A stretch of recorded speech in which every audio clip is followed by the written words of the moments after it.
Day two. Day two. Day two. Day two.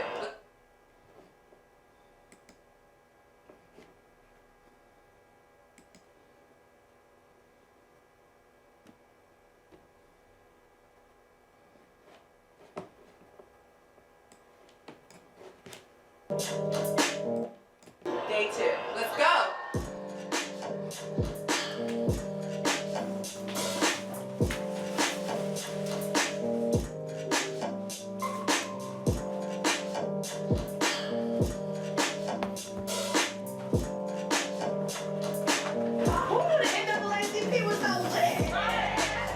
Axel was crazy, man. It was mad cool. Everybody there, Black excellence, all in the building. Everybody was there getting awards, all about community activism, all about community uplift. Definitely an event that you gotta be at next year. Where you fight, where you win. The fight for justice is often long. It is often fought on a road that is rocky and covered with the blood of those who fought before us. But it is very clear that when we fight, we win.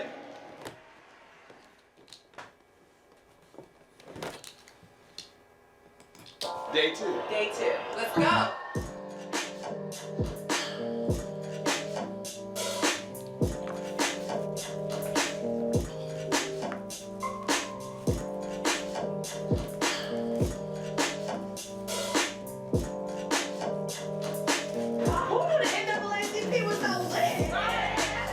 Axel was crazy, man. It was mad cool. Everybody there, Black excellence, all in the building. Everybody was there getting awards, all about community activism, all about community uplift. Definitely an event that you gotta be at next year. Where you fight, where you win. The fight for justice is often long. It is often fought on a road that is rocky and covered with the blood of those who fought before us. But it is very clear that when we fight, we win.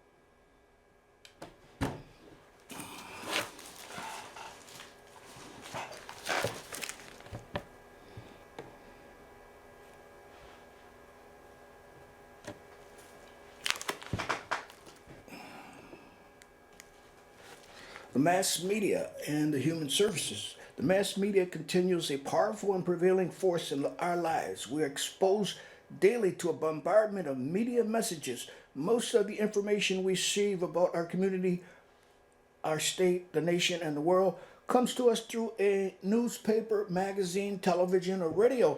Our understanding and attitudes of towards people, events, and problems are greatly influenced by the information and views, communications through these media. Okay, effective use of the mass media has the potential for increasing the public understanding of the goals and activities of human service workers.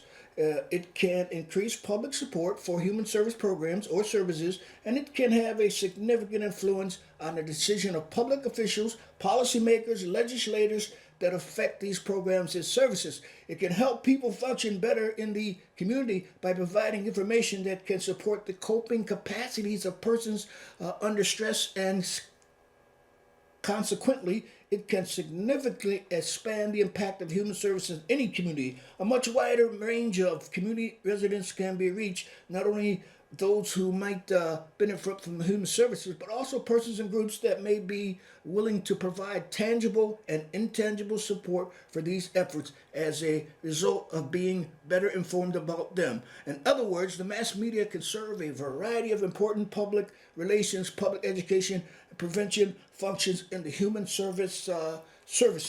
And with that, that's the way we do it here at CCTV. Hello, I'm Hasson Rashid, and this is your Human Service News and Information. And I'll be here with you for approximately 25 more minutes. Excellent being here with you again. And it's such a great achievement to come to your lives like we do here daily at CCTV. And with that, I extend an international cordial out to you all. And that is the International Cordial of Peace. Peace be unto you. Okay, all right. Welcome to another episode of Human Service News and Information. Okay. My condolence go out to all the folks down there. I just experienced a hurricane down in Cape Cod. That's Cape Cod. Okay, so the Cape Cod Peninsula just underwent a hurricane. And there's a lot of damage done to property down there. Human lives, I don't know if there is a count of human lives, but a lot of folks had their property damaged down at the Cape through yesterday's, I think it was a tornado, not a hurricane. So my deepest condolence go out to all those folks out there that experienced the condolence down there in Cape Cod, the Hyannisport area.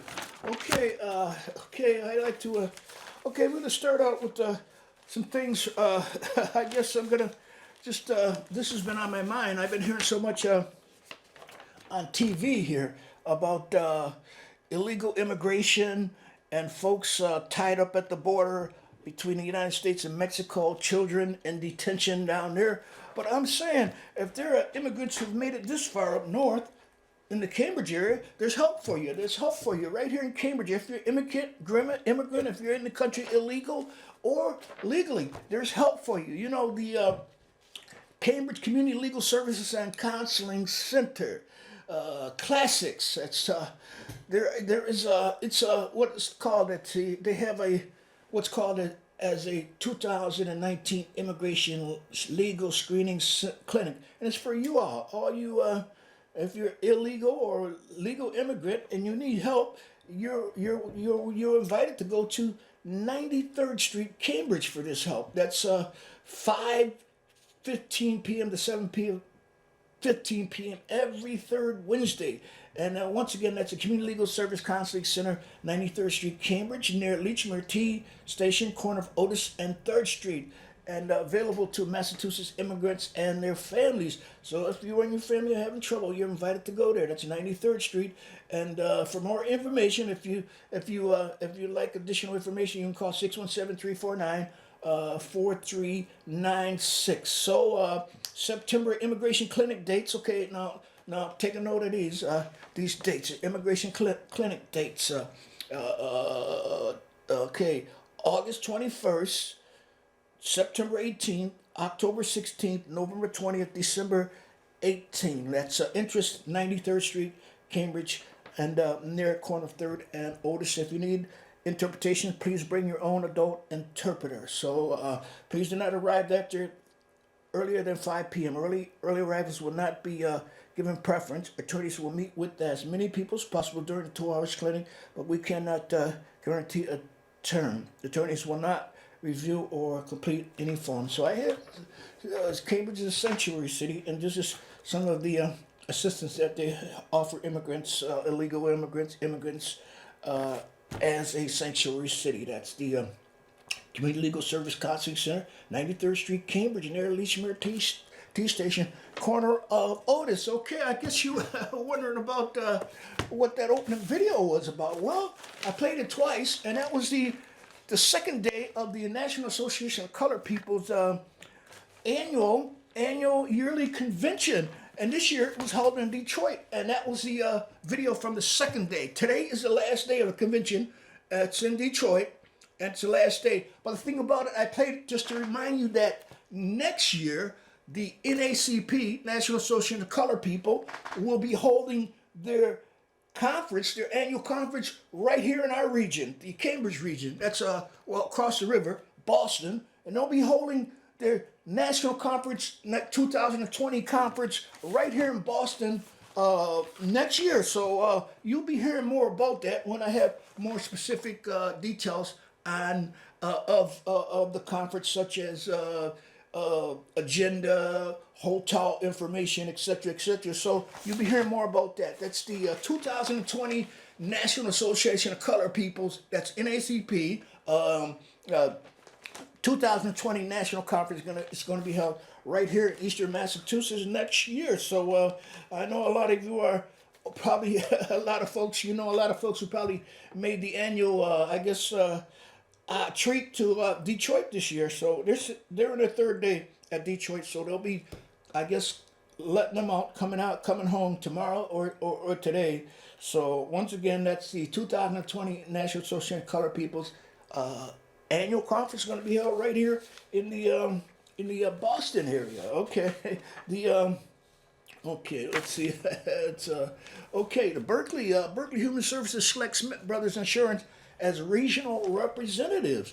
Berkeley Human Service, a leading provider of insurance and risk management services for social service across the U.S., has selected Smith Brothers Insurance to represent it in Massachusetts, Connecticut, and New York. Smith Brothers, which has offices in East Hampton and West Springfield, and its headquarters in Glastonbury, Connecticut, is an independent operated top 100 broker in the U.S.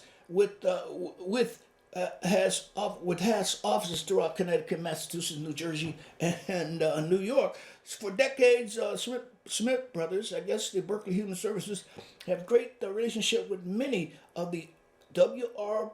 Berkeley companies, said Joe Smith, President and CEO of Smith Brothers. The addition of Berkeley Human Services in our social service specialty will enhance our growth plans, and with our home base in Hartford, Connecticut, and expansion in Massachusetts and New York, and we look forward to helping these organizations help others. Okay, workforce woes, creating crisis in state human service, advocates tell legislators. Okay, so Representative Jeff Roy held up a report on challenges faced by human service industry while speaking several weeks ago in support of his bill to create student loan repayment programs for human service workers.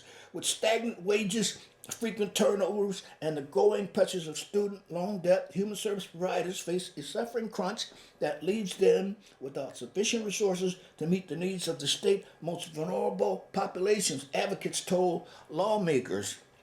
More than a dozen bills were before the Joint Committee on Children, Families, and Persons with Disabilities for hearing.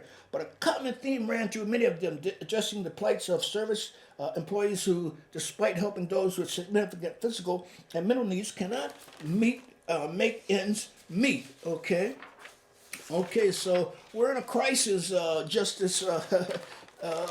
We're in a crisis. Justice Resource Institute CEO Andy Pond, who was one of several speakers to describe the situation that way. We can't find the staff we need or keep the ones that we want to stay. In many cases, they're forced to abandon the work that they love, thereby depriving the Commonwealth of some of its most important workers. Okay, wage woes creates a staffing crunch. Okay, with stagnant wages, frequent turnovers, and the growing pressures of student loan debt, human service providers face a staffing crunch that leaves them without sufficient resources to meet the needs of the state's most vulnerable population, advocates told lawmakers. Okay, that's another extension of the previous article that I just read. Okay, more than a dozen bills were before the Joint Committee on Children, Families, and Persons with Disabilities for hearing, but a common theme ran through many of them, addressing the plight of service employees who, despite helping those with significant physical and mental needs, cannot make ends meet. So the human service workers are at the low end of the totem pole, and they're feeling experiencing a crunch as far as wage is concerned. So they need more money, and I guess they're doing the right thing. They're facing the legislators to try to get them to provide more money in the budget. Okay, and I wish them all the luck in the world too. Tomorrow, I think that's Thursday. Tomorrow, big screen movie at the Cambridge Senior Center, The Crazy Rich Asians. That's a title of a movie that they'll be featuring over at the Cambridge Senior Center. Program is for seniors of 60 and over. And this featured movie, Thursday, July 25th, 2019, 1 to 3:15 p.m. The movie's entitled Crazy Rich Asians. This contemporary romantic comedy based on a global bestseller follows native New Yorker Rachel Chu to Singapore to meet her boyfriend's family. So once again, a big movie that they're featuring at the citywide Cambridge Senior Center, and they're located at 806 Massachusetts. That's tomorrow, July 25th, 2019, 1 to 3:15. Okay, so if you're interested in that, I advise you to go on out and check it out. Okay, and since we're talking about older adults, well, here's one. There's something right here for older adults. That's computer skills for people over 50. Drop-in hours for people age 50. Mondays 1 to 3 p.m. Thursdays 1 p.m. to 3 p.m. Our friendly, knowledgeable interns are here to help you learn basic computer skills. So once again, that's this Mondays. There's mini lessons at 2 p.m. Topical Thursday. 1 to 3 p.m. So that's computer skills for people over 50, drop-in hours for people age 50 plus. Once again, the times are times Mondays 1 to p.m., 3 p.m., and Thursdays 1 p.m. to 3 p.m. Okay, all right, we're gonna bypass that. Okay, got one more thing to remind you of CCTVs. There's the CCTV's newsletter. You can download it at cctvcambridge.org, and you can get it that way, or you can come right in 438 Massachusetts and pick up your copy. That's the latest edition of the CCTV's newsletter, and this edition is for 3 months. It runs from July, August, September, so there's approximately 2 more months of information on what's happening right here at CCTV in the studios, so you can pick up your copy. It's entitled Open Studio, and it's absolutely free. You come on in, and then plus request a tour of CCTV. Come in and see what's happening in all these different compartments and rooms and units, etc. in the CCTV studio. That's Open Studio. Okay, you can check that out. You can pick that up right in front, right at the front door. You don't have to go nowhere. Pick that up right up at the front door. So I'd like to say farewell to Clodagh Drummy. She's been here a long time, and Elaine. Eleanor Greeley. And those are 2 people who just left CCTV. So it's all in the Open Studio. This edition of Open Studios, CCTV newsletter. You can pick that up right at the door, and it's good for the rest of July, August, and September. Okay, one more thing. No, not one more thing. I got a few more things, but I'm trying to skip things to get to some of the most, most pertinent things, most important things for you. The Cambridge Carnival is coming. That's right, the 27th Cambridge Carnival International is coming to Kendall Square this year. That's September 8th. So you write that down in your notebook on how you record these things and how you make a note of these things. That's the Cambridge Carnival International 27. They always have a good time at the Cambridge Carnival. That's the I guess that's the Caribbean Carnival. Yes, Cambridge Caribbean Carnival. Kendall Square, Cambridge, Mass. Sunday, September 8, 2019, 12 to 6 p.m. So if you like additional information about the Cambridge Caribbean Carnival, this year's carnival, you can call 617-863-0476, or you can email, not email, but you can send I guess their hashtag number is at Carnival 02139. Tweet them at Carnival 2139. That's the big Cambridge Carnival. There's another event that's on my mind.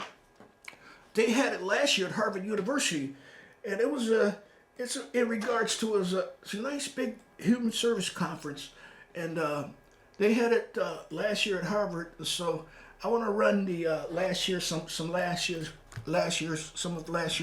video footage on this conference. All you are interested in human service, I guess this one is for you, and you can check them out this year. They'll be right here at Harvard once again for the 2019 Health and Human Service Summit. That's what they call it, and it'll be at Harvard right here. So you can check it out. You got time to see if you register, etc., etc. So I'm gonna play this video, and it's from last year.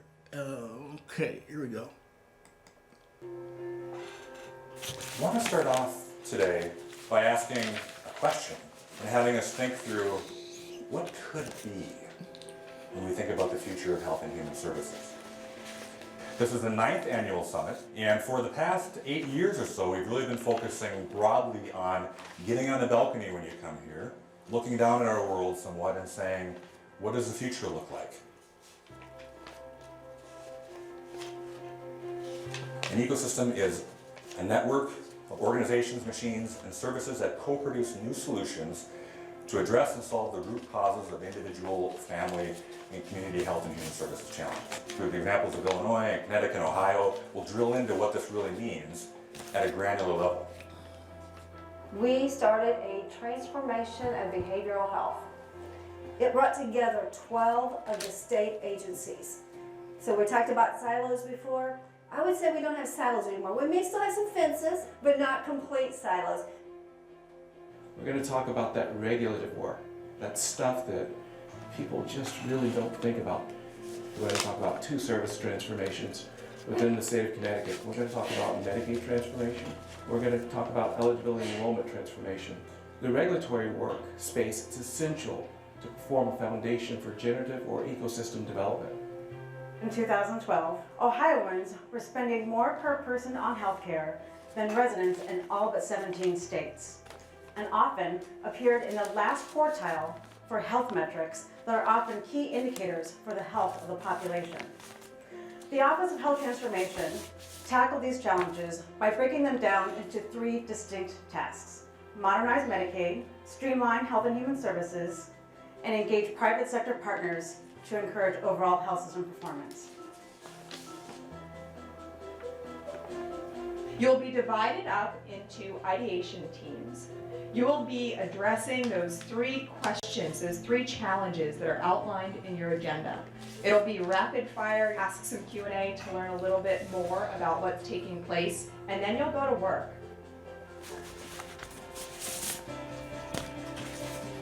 You call 911 and a complete stranger will rush to your aid as quickly as they can and do everything they can to protect you. But they're enthusiastic amateurs when it comes to social services.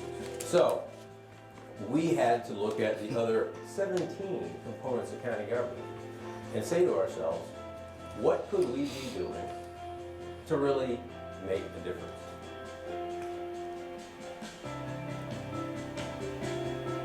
It's about using technology and harnessing the power of technology to change how and what we can do in human services. We believe that virtual reality and immersive storytelling can make a difference in how we train and allow our caseworkers to learn and develop skills.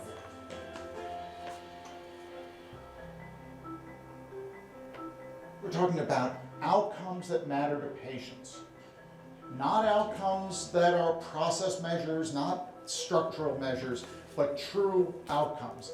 Leaders are not born, they are made. Here's the real point. The point is the world has never needed you to get better and better more than it does right now.